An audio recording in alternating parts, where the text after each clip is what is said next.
每年世界上有無數嘅車輛、發電廠同埋工廠排放出數以百萬公噸計嘅塵埃，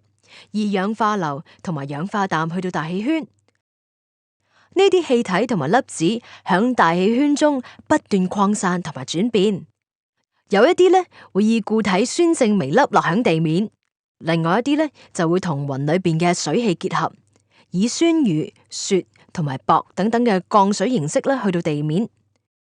酸雨可以溶解湖泊同埋河床土壤裏邊嘅有害金屬，令到水中嘅酸性增加，危害水生生物同埋水中生態嘅系統。酸雨可以摧毀森林，影響農產量。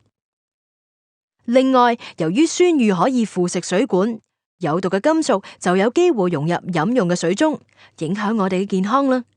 佢亦都會腐蝕建築物，造成經濟損失。